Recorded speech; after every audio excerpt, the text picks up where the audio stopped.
Alhamdulillah, Alhamdulillahi Rabbil Alamin. Wassalatu wassalamu ala ashrafil anbiya'i wal mursalin, nabiyyina Muhammadin wa ala alihi wa ashabihi wa man tabi'ahum bi ihsanin ila yaumiddin, amma ba'd. Ayyuhal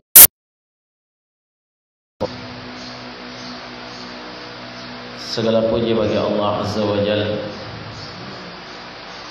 atas nikmat kesehatan dan kesempatan serta nikmat keimanan yang Allah berikan kepada kita seluruhnya, sehingga di malam hari yang berbahagia ini kita dapat berkumpul bersama-sama di dalam majelis ini untuk melanjutkan pembahasan kita dari risalah Sittatu Mawadhi' Minas Sirah karya Syekh Muhammad At-Tamimi rahimahullah, di mana kita telah menyelesaikan Al-Mawdhi'u Ats-Tsani, titik yang kedua atau poin yang kedua dari sirah Rasulullah sallallahu alaihi wasallam. Maka di sini kita masuk pada poin yang ketiga atau al-mawdhi'ut tsalits. Qala rahimahullah, al-mawdhi'ut tsalits qissatu qira'atihi sallallahu alaihi wasallam surat an-najm bi hadratihim. Falamma balagha afara'aytumul Lata wal Uzza alqa asy-syaitanu fi tilawatihi tilkal gharaniqul ula wa inna syafa'atahunna laturtaja. Fadhannu anna Rasulullah sallallahu alaihi wasallam qalaha ففرحوا بذلك وقالوا كلاما معناه هذا الذي نريد ونحن نعرف أن الله هو النافع الضار وحده لا شريك له ولكن هؤلاء يشفعون لنا عنده.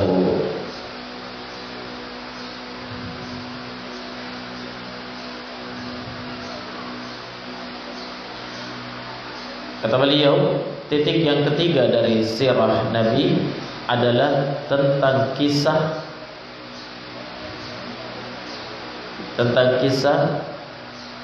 tatkala Nabi sallallahu alaihi wasallam membacakan kepada mereka, yakni orang-orang Quraisy di Mekkah, surah An-Najm di hadapan mereka. Ya, surah An-Najm kita semua paham ya, salah satu surah dari Al-Quran. Dan surah An-Najm ini ya masuk dalam kategori surah Makkiyah, surah yang diturunkan pada fase Makkah. Ketika turun surah An-Najm kepada Nabi bacakan di hadapan orang-orang kafir Quraisy, orang musyrik Quraisy ketika itu. Ya, satu surah, yaitu surah An-Najm. Wan najmi idza hawa ma dhalla sahibukum wa ma ghawa wa ma yantiqu 'anil hawa in huwa illa wahyu yuha 'allamahu syadidul quwa ila akhir surah. Ya. Kata beliau, ketika Nabi membacakan di hadapan mereka surah An-Najm, falamma balagha, tatkala tiba bacaan Nabi pada ayat afara'aitumul Lata wal Uzza, tidakkah kalian memperhatikan Tuhan-Tuhan sesembahan mereka selain daripada Allah, dari Al-Lata dan Al-Uzza.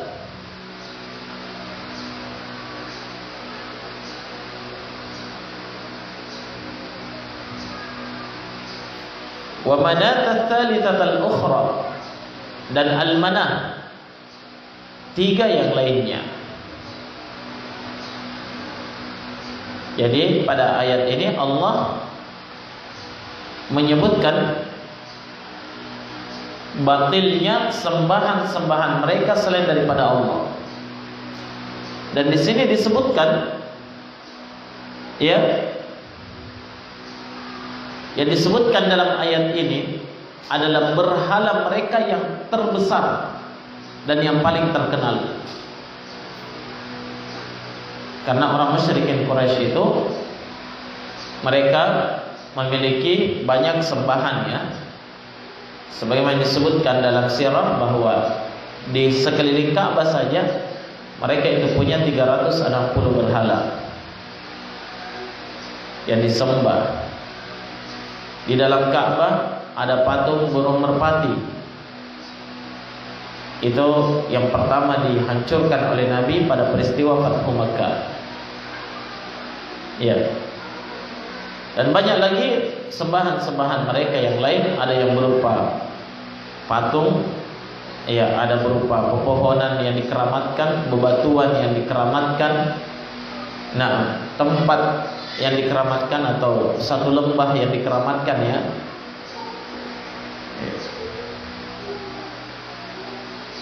Banyak dari sembahan mereka. Tapi yang terbesarnya apa yang disebutkan di dalam ayat ini dalam surah An-Najm. Al-Lata, Al-Uzza, Al-Manah, tiga. Ketika Nabi membacakan ayat ini, alqa syaitanu fi tilawatihi, tiba-tiba syaitan memasukkan dalam bacaan Nabi kalimat, ya, tentunya kalimat ini dari syaitan, ya, bukan dari Al-Quran. Apa kalimatnya? Tilkal gharaniqul ula wa inna syafa'atahunna laturtaja. Itulah al-gharaniq yang tinggi, dan sungguh syafaat mereka itu benar-benar diharapkan. Syafaat mereka itu benar-benar diharapkan. Apa itu al-gharaniq? Kata para ulama, sebagaimana juga nanti diterangkan oleh Syekh di akhir pembahasan ini, bahwa yang diinginkan dengan al-gharaniq di situ adalah al-malaika, para malaikat. Jadi ketika Nabi membacakan afara'aitumul lata wal uzza wa manata, afara'aitumul lata wal uzza, diselipkan oleh syaitan di situ. Tilkal gharaniqul ula wa inna syafa'atahunna laturtaja. Itulah para malaikat yang tinggi, na'am, dan sungguh syafaat mereka itu benar-benar diharapkan.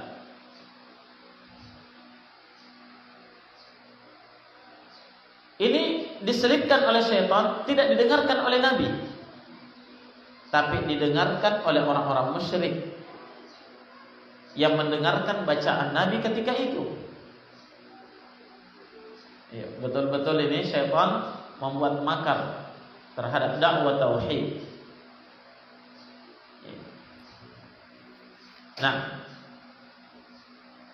maka ketika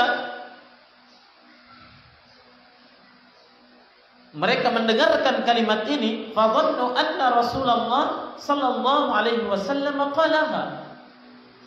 Orang-orang musyrik menyangka bahwa Rasulullah sallallahu alaihi wasallam yang mengucapkan kalimat itu. Coba lihat. Jadi syaitan menirukan suaranya Nabi. Mereka dengar, Nabi tidak dengar. Hanya mereka yang dengar. Ketika mereka menyangka bahwa itu bagian dari bacaan Nabi, fafarihu bidzalika, maka mereka pun bergembira dengan kalimat ini. Wa qalu kalaman makna, dan mereka berkata dengan ucapan yang semakna dengan kalimat berikut, hadzal ladzi nurid. Inilah yang kami inginkan. Ini yang kami inginkan. Wa nahnu na'rifu anna Allaha huwan nafi'ud dhar wahdahu la syarikalah. Sebenarnya kami tahu dan kami yakin bahwa Allah sendirinya yang memberikan manfaat dan menghindarkan dari mudarat, satu-satunya. Tidak ada syarikat bagi Allah. Walakinna haula yashfa'una lana 'indahu. Tapi para malaikat itu, itulah yang memberikan syafaat kepada kami di sisi Allah. Makanya kita mendekatkan diri kepada malaikat. Coba ya. Langsung bergembira. Oh, berarti dakwahnya Muhammad dengan dakwah kita, ya, keyakinannya Muhammad dengan keyakinan kita tidak ada masalah. Sama. Iya. Kalau Muhammad mengatakan menyembah pepohonan itu syirik, ya kita juga yakin itu memang syirik. Pohon itu tidak bisa memberi manfaat dan menolak mudarat. Kami juga yakin itu. Cuma pohon ini bisa menyampaikan hajat kita kepada Allah. Menyembah malaikat, tidak ada di antara kita yang menyembah malaikat. Ini menurut mereka. Kita semua yakin malaikat tidak bisa memberi manfaat dan tidak bisa menolak mudarat. Ya, hanya para malaikat ini kita sembah untuk mendekatkan kita kepada Allah, memberikan syafaat kepada kita di hadapan Allah. Berarti sama. Mereka pun bergembira dengan kegembiraan yang sangat besar. Kata beliau selanjutnya, falamma balagha sajdata sajada wa sajadu ma'ahu. Ketika Nabi tiba pada bacaan perintah untuk sujud, Nabi pun sujud. Ya, jadi di akhir surah An-Najm ini, yaitu ada tanda sujud ya, bisa dilihat seperti ada kubah masjid ya. Itu tanda sajadah, tanda sujud. Di akhir surah An-Najm. Jadi ketika Nabi tiba di penghujung surah An-Najm, ada perintah untuk sujud. Nabi sujud. Wasajadu ma'ahu. Mereka semuanya juga ikut sujud bersama dengan Nabi. Coba lihat ini. Kenapa mereka mau sujud sama Nabi? Karena itu tadi keyakinan mereka. Akidah kita sama dengan Muhammad, tidak ada masalah. Ketika Nabi sujud kepada Allah, kita juga sujud kepada Allah, tidak ada masalah. Nah, benar-benar tipuan luar biasa jamaah sekalian. Dan dampaknya bukan hanya saat itu saja. Coba lihat dampaknya. Fasya'al khabaru annahum safawhu wa sami'a bidzalika man bil habasyati faraja'u. Maka tersebarlah berita bahwasanya mereka itu telah berjabat tangan dengan Nabi. Terjadi persatuan. Yang sebelumnya bermusuhan ya. Tersebar berita di seluruh pelosok bahwa orang-orang Quraisy sudah berjabat tangan dengan Muhammad. Nah, dan berita ini sampai di Habasyah, di Ethiopia, didengarkan oleh para sahabat yang ketika itu berhijrah ke Habasyah, hijrah pertama kali. Perlu antum pahami bahwa para sahabat Nabi itu hijrah ke Habasyah berapa kali? 2 kali ya. Ini hijrah pertamanya hanya beberapa orang sahabat saja. Ternyata ini terdengar berita itu sampai ke Habasyah. Oh, sudah tidak ada masalah antara orang Quraisy dengan Muhammad. Sudah berjabat tangan, ya. Sudah sama akidahnya. Tidak ada masalah lagi. Akhirnya faraja'u.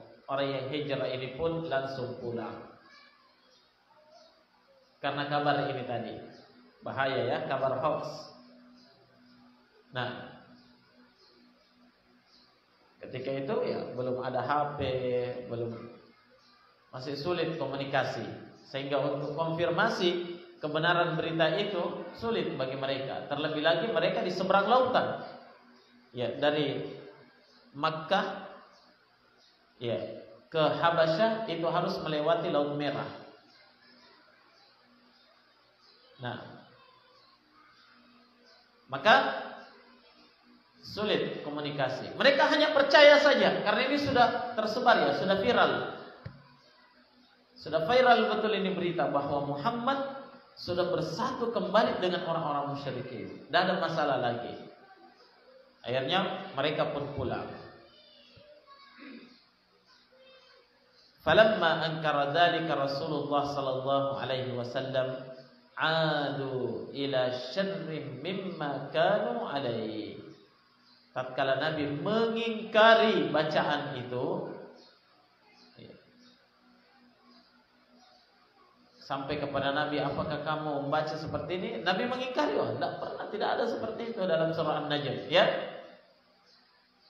ketika Nabi mengingkari kalimat tambahan itu, akhirnya mereka pun kembali melakukan permusuhan kepada Nabi dan para sahabatnya, bahkan lebih parah dari sebelumnya,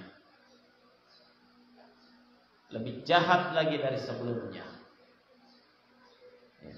Makanya sahabat yang pulang itu belum merapat ke pantai, ya mereka sudah dengar bahwa ini ternyata berita dusta, hoax. Akhirnya apa yang terjadi? Sebagian mereka tidak ada lagi kemampuan, harus berlabuh ke pelabuhan. Sebagian langsung bisa pulang, tapi sedikit saja kembali lagi ke Habasyah. Tapi kebanyakannya sudah turun ke pantai, kembali ke keluarga mereka, dan kembali mendapatkan siksaan lebih parah dari siksaan sebelumnya.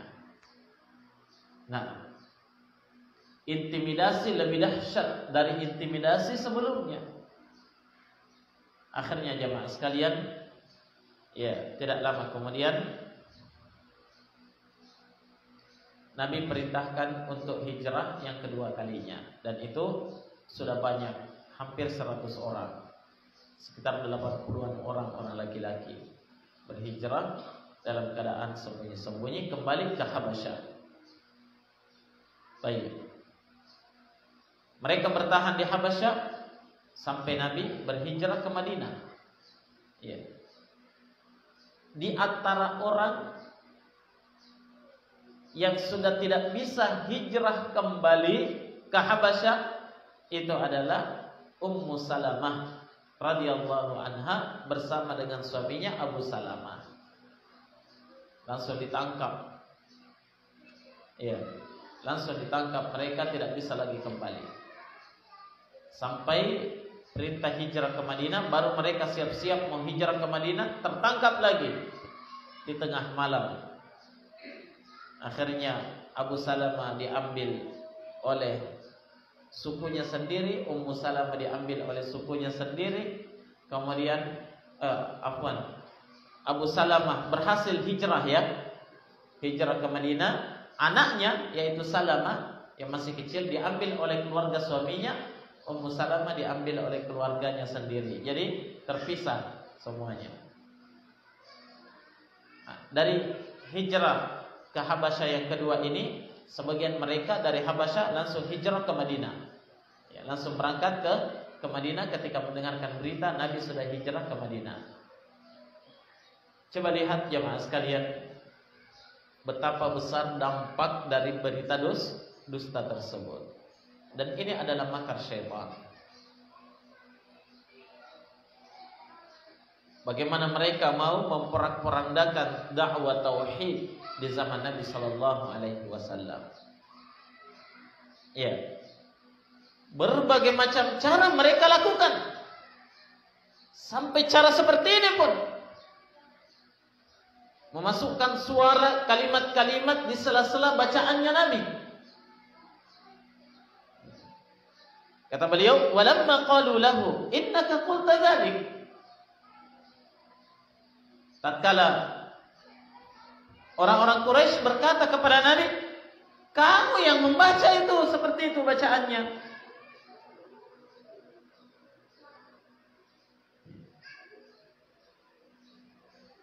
Wa innal gharaniqal ula wa inna syafa'atahunna la turtaja. Itu ya tambahannya.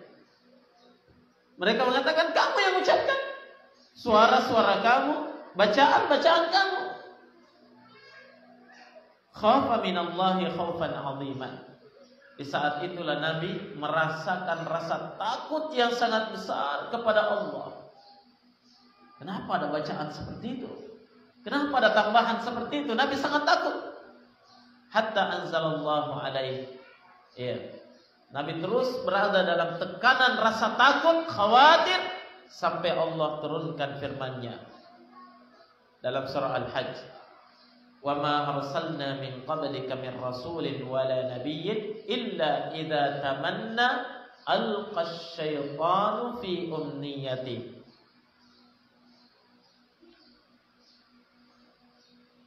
Ya. Allah Subhanahu wa taala berfirman, dan tidaklah kami mengutus seorang rasul pun dari rasul sebelum wahai Muhammad. Demikian pula tidak seorang nabi pun yang kami utus dari nabi sebelum engkau wahai Muhammad, illa kecuali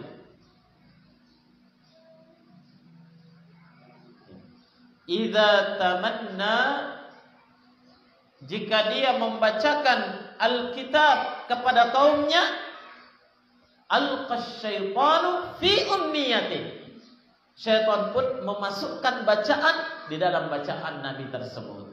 Oh, berarti ini bukan hal baru terjadi. Jelas ya? Ini juga terjadi pada nabi-nabi sebelum Rasulullah sallallahu alaihi wasallam.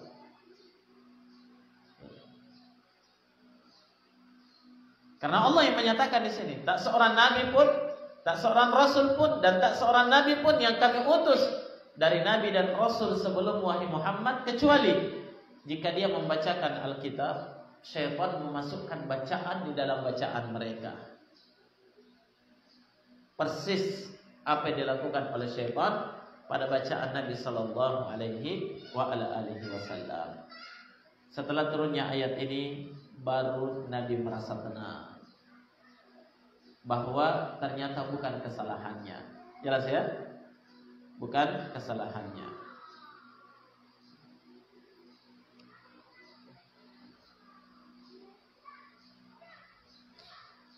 Baik, kata Syekh, faman fahima hadhihi al-qissah thumma shakka ba'daha fi dinin Nabi sallallahu alaihi wasallam wa lam yufarriq bainahu wa bain dinil musyrikin ab'adahu Allah. Khususan in arafa anna qawlahum tilkal gharani yuradu bihal malaika. Maka siapa yang memahami dengan baik kisah ini, kemudian dia ragu setelah itu terhadap agama Nabi sallallahu alaihi wasallam, dan dia tidak mampu membedakan antara agama Nabi dan agamanya orang musyrik. Tidak bisa membedakan antara apa?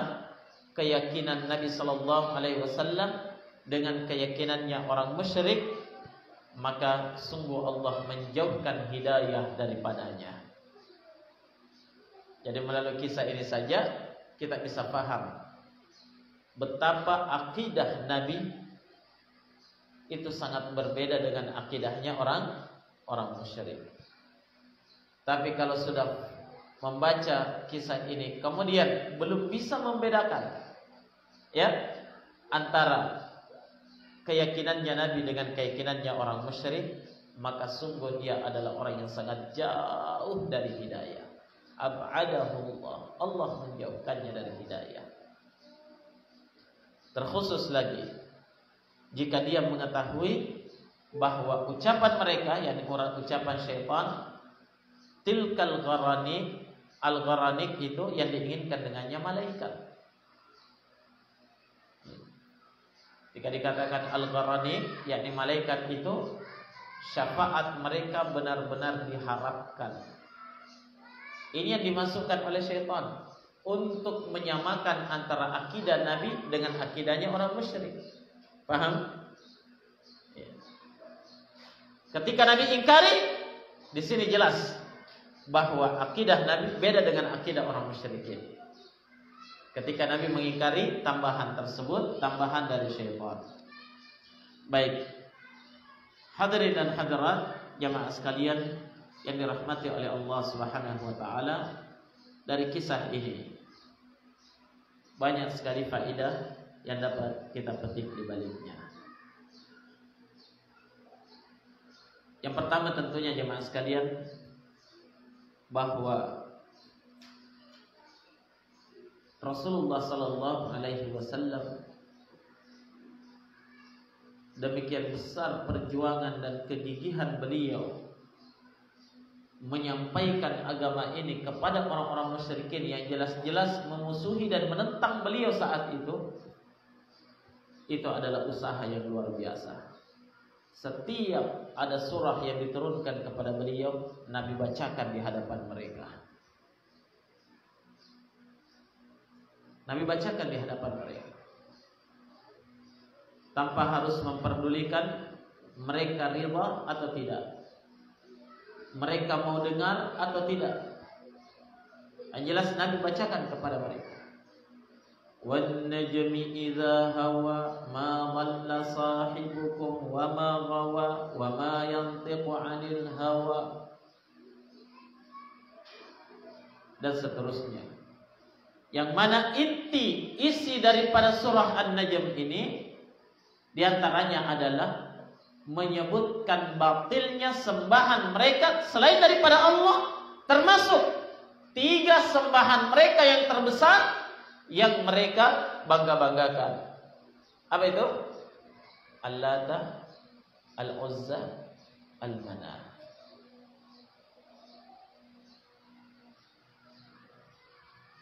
Coba lihat kebanggaan mereka terhadap 3 ini. Ketika terjadi perang Uhud, dan ketika itu kaum muslimin terkalahkan, dan Nabi serta beberapa orang sahabatnya berhasil selamat naik dan berlindung di balik Uhud. Ya, Abu Sufyan bin Harb tetap mengejar mereka sampai berteriak, ada di antara kalian, apakah di antara kalian masih ada Muhammad? Apakah Muhammad masih hidup? Padahal Nabi Muhammad itu menentunya sendiri. Apakah Muhammad masih hidup? Nabi katakan, diam, jangan ada yang menjawab.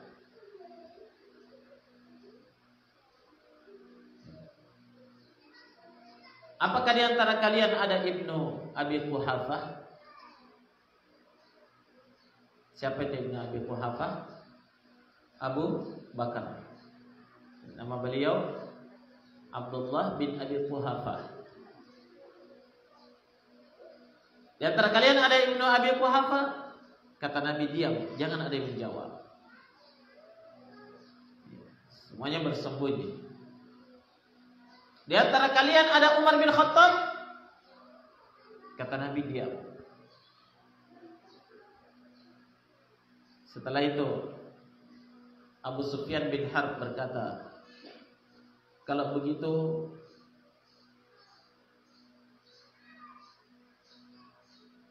tidak ada jawaban, berarti semuanya sudah mati. Dan hari ini hari kemenangan kami, dan ini adalah pembalasan kami terhadap kekalahan pada perang Badar. Kata Abu Sufyan bin Harb. Nah, tapi Umar bin Khattab itu tidak sabaran. Dan terima dia dikalahkan seperti itu, sehingga beliau berteriak, qatalakallah ya aduwallah, semoga Allah membunuhmu wahai musuh Allah, saya masih hidup. Akhirnya Abu Sufyan berkata, lanal uzza wala uzza lakum. Coba lihat ya kebanggaannya, langsung disebut Tuhan kebanggaannya. Hari ini kemenangan kami karena kami punya Uzza dan kalian itu tidak punya Uzza. Kalian punya satu Tuhan saja, Allah. Kalau kami punya Uzza. Kalian tidak punya Uzza, makanya kalian kalah. Begitu maksudnya ya. Apa kata Nabi? Kata Nabi jawab. Ya. Karena Nabi sudah luka parah, tidak bisa lagi bicara ya. Nabi cuma perintahkan sahabatnya, jawab. Allahu maulana wala maula lakum. Allah adalah penolong kami dan sama sekali tidak ada penolong terhadap kalian. Iya. Kita sebutkan kisah ini jamaah untuk membuktikan betapa orang musyrikin Quraisy ketika itu benar-benar memuliakan, ya, mengandalkan sembahan mereka. Dan yang terbesarnya 3 yang disebutkan dalam surah An-Najm ini. Al-Lata, Al-Uzza dan Al-Manah. Apa itu Al-Lata? Sudah sempat kita singgung sebelumnya ya, bahwa ternyata Al-Lata, ya, ini adalah sembahan yang sangat diandalkan oleh orang musyrikin yang berada di Taif. Sembahan mereka yang ada di Taif. Sekarang daerah Taif masih ada ya. Bahkan sekarang menjadi destinasi wisata bagi orang yang umroh. Ya. Kalau pergi umroh nambah beberapa juta itu bisa pergi berwisata ke Taif, karena Taif ternyata saat ini sudah menghijau dan di situ ada kereta gantung dan yang lain sebagainya. Ya, ada beberapa kuliner juga di sana, masya Allah. Jadi Taif masih ada sekarang. Ya. Al-Lata ini ada di Taif. Berupa apa? Berupa kuburan. Ya. Yang mereka agungkan, mereka muliakan selain daripada Allah. Maka ini menunjukkan bahwa ternyata orang musyrikin kafir Quraisy dahulu yang diperangi oleh Nabi itu juga penyembah kubur. Kenapa mereka menyembah kubur itu? Apakah mereka yakin kubur ini bisa memberikan manfaat dan menolak mudarat untuk mereka? Tidak. Bukan itu keyakinan mereka. Tapi kenapa mereka kunjungi setiap waktu? Mereka muliakan, mereka sebut-sebut, ya, mereka bawakan sesaji ke sana. Kenapa? Jawabannya tak lain dan tak bukan, karena mereka yakin, ya, bahwa penghuni kubur ini adalah orang solih, orang yang sudah selamat, atau salama, ya.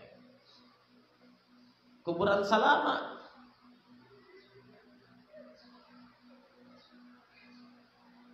Maka kalau kita mendekatkan diri kepadanya, penghuni kubur ini nanti yang akan menyampaikan hajat kita kepada Allah. Kenapa? Karena dia orang dekat, orang dekatnya Allah. Paham? Iya.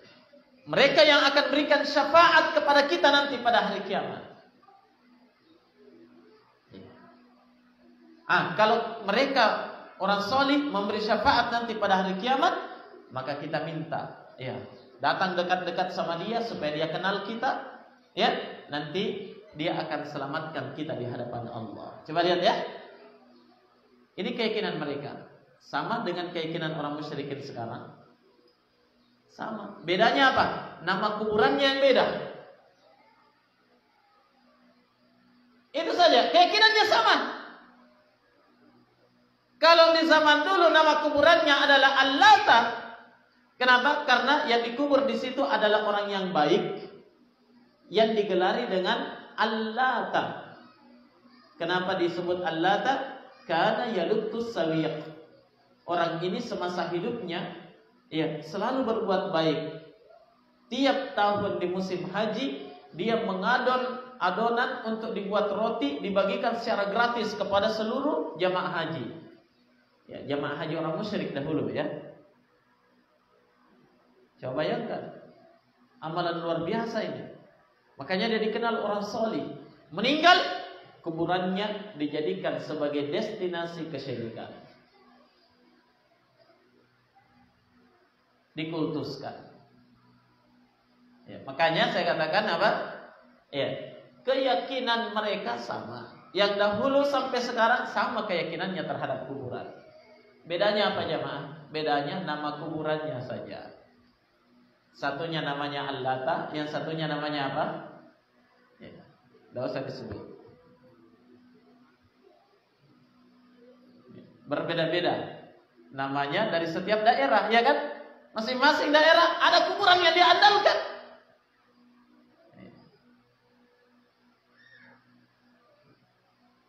Walaupun sudah dipercantik juga namanya. Ya. Kalau dahulu dikatakan kuburan Salama, ya. Sekarang sudah menjadi apa? Wisata religi. Ya. Dipercantik. Sama dengan minuman keras, yang dahulu namanya balok, sekarang jadi bintang.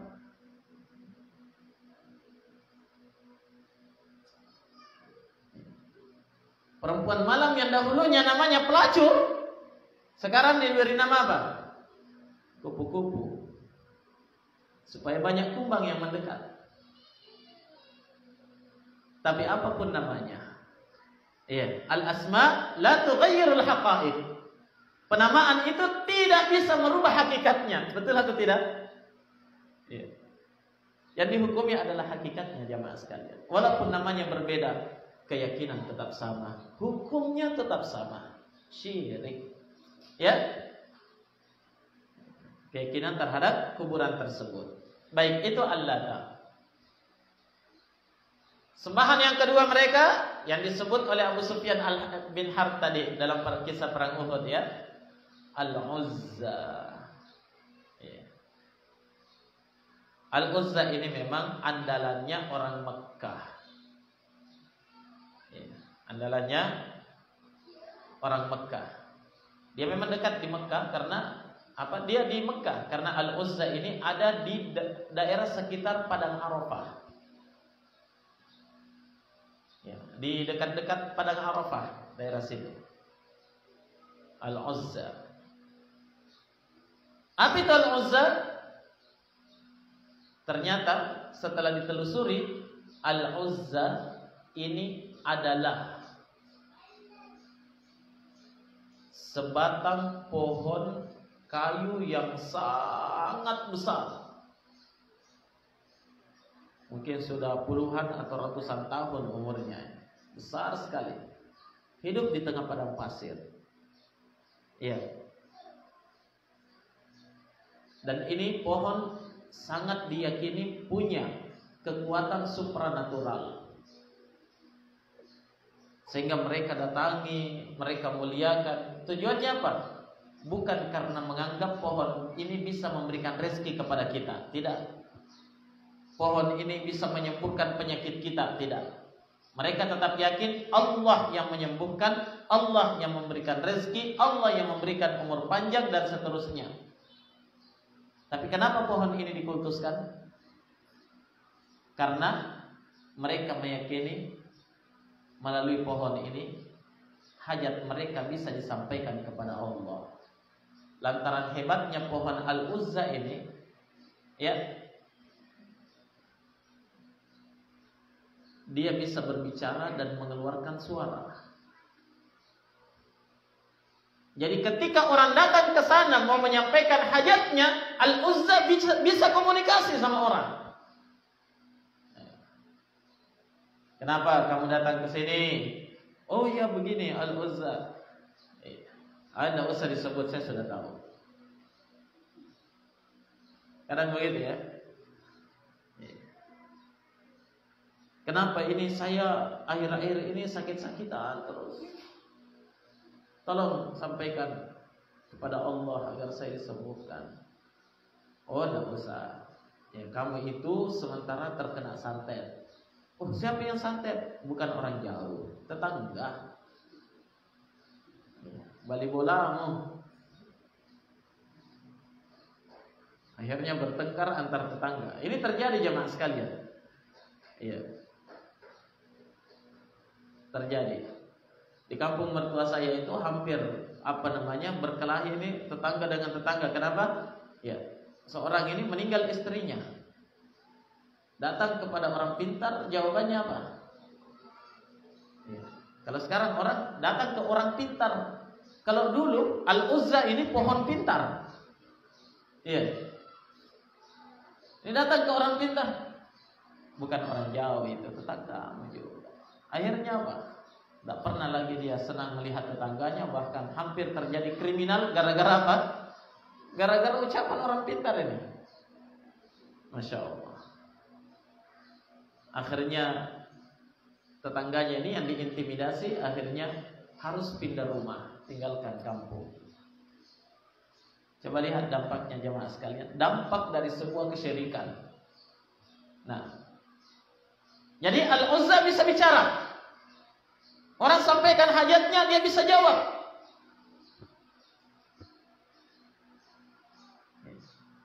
Jadi benar-benar Allah memberikan apa? Perlalaian terhadap mereka ketika itu. Akhirnya pohon ini dibuatkan sadana. Apa itu sadana? Bangunan-bangunan di bawahnya, kemudian ada tirai-tirai. Ya, mungkin itu yang disebut sama orang Inggris dengan boco-boco. Ada tirai-tirainya, ada lilin-lilin di situ. Ya, Masya Allah. Itulah Al-Uzza. Al-Uzza inilah jamaah sekalian ketika terjadi Fathu Makkah, pembukaan kota Mekah, Nabi langsung utus satu regu pasukan yang dipimpin oleh Ali bin Abi Thalib, hancurkan Al-Manah. Satu regu pasukan ya dipimpin oleh Khalid bin Walid, hancurkan Al-Uzza. Kalau Ali bin Abi Thalib hancurkan apa? Ya. Al-Lata ya, Al-Lata itu tadi kuburan dihancurkan, selesai, tidak ada kendala. Kalau Khalid selesai, dia tebang pohonnya, dibakar semua kelambu-kelambunya, bocok-bocoknya, selesai, tidak ada lagi, hancur semuanya, tidak ada yang bisa melawan. Ya, bahkan Al-Uzza sendiri tidak bisa menolong dirinya. Selesai dihancurkan. Kembali melapor kepada Nabi, selesai tugas wahai Nabi. Apa kata Nabi? Kembali, kamu belum selesai tugasmu. Khalid bersama pasukannya kembali, ya, karena perintah dari Nabi SAW. Walaupun mereka sendiri yakin, apalagi yang mau diselesaikan dan sudah dibakar semua. Tapi karena ketaatan kepada Nabi, mereka kembali. Tiba di sana ternyata dia dapatkan ada seorang wanita telanjang berdiri di tempat pembakaran Al-Uzza itu. Berambut panjang. Saya tidak tahu botak tengahnya atau tidak. Wanita ini berambut panjang sementara telanjang berdiri di situ. Khalid langsung menebas lehernya. Kembali dilaporkan kepada Nabi. Kata Nabi, "Dzakal Uzza." Itulah Al-Uzzah yang sebenarnya. Kalau pohon itu hanya sebagai objek saja, ya kan? Pohon itu hanya sebagai lambang saja. Hakikatnya ini dia yang selalu bicara kepada orang. Yang terakhir dibunuh oleh Khalid bin Walid radhiyallahu taala. Nah, maka inilah 3 sembahan orang-orang musyrikin yang mereka kultuskan ya. Kalau Al-Manah, yang terakhir Al-Manah ya. Sebagian ulama menyebut bahwa Al-Manah itu hanya berupa sahara, lembah berupa padang pasir yang luas, tapi tempat itu dikultuskan, dianggap tempat keramat ya. Kalau di sana kan kebanyakan padang pasir, lembah. Jadi itu yang mereka anggap keramat. Lewat di situ tidak boleh macam-macam, ya kan? Kalau kita di Indonesia banyak kan, ada jembatan, ada tikungan sungai, ada tikungan jalan, ya kan? Kalau lewat di situ tidak buang telur, kualat nantinya. Tapi kalau di Arab itu, ya tempat yang dikultuskan itu berupa lembah dan padang pasir saja. Nah, dikatakan al-mana, ya kata para ulama, karena yumna alaihi dam. Tempat itu adalah tempat mengalirkan darah. Tiap kali mereka punya hajat, punya kebutuhan, datang ke sana, sembelih kambing. Ya, persembahkan sapi, persembahkan unta. Di situ tempat mengalirkan darah hewan, tempat persembahan mereka, tempat kurban kalau ya istilahnya ya. Tempat mereka mengorbankan hewan-hewan mereka untuk pendekatan kepada penghuni al-manah ini. Pendekatan diri kepada penghuni al-manah. Makanya ya di zaman Nabi itu ketika Al-Lata bisa dihancurkan, Al-Uzza bisa dihancurkan, Al-Manah ini ya tidak mungkin bisa dihancurkan ya, karena memang hanya berupa tempat saja. Maka yang dihancurkan adalah keyakinan mereka terhadap tempat tersebut. Baik. Jamaah sekalian yang dirahmati oleh Allah Subhanahu wa taala, inilah 3 sembahan mereka yang paling mereka andalkan, ya. Dan Al-Manah ini suatu tempat yang dikeramatkan berada antara Mekah dan Madinah. Ya. Mayoritas penduduk Madinah yang menyembah Al-Manah ini. Mayoritas penduduk Madinah. Beda Al-Uzza tadi, kalau Al-Uzza itu mayoritas penduduk Makkah. Itu andalannya orang Makkah. Makanya Abu Sufyan bin Harb dia kan orang Quraisy, ya. Iya, makanya diandalkan Al-Uzza. Kami punya Uzza, kalian tidak punya Uzza. Nah, kalau Al-Lata itu ya, andalannya para penduduk Taif. Taif ke Mekah itu lumayan jauh ya. Baik. Itu faedah yang pertama jemaah sekalian yang bisa kita petik dari kisah ini. Baik, kisah ketika Nabi membacakan surah An-Najm kepada orang-orang kafir Quraisy. Ya. Faedah berikutnya insyaallah kita akan bahas di waktu yang lain.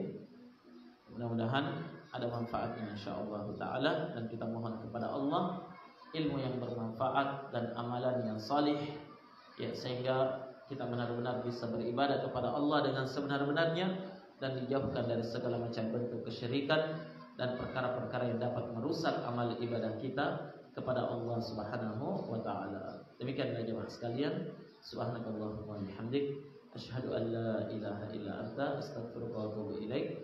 Walhamdulillahirabbil alamin. Tafadhalu.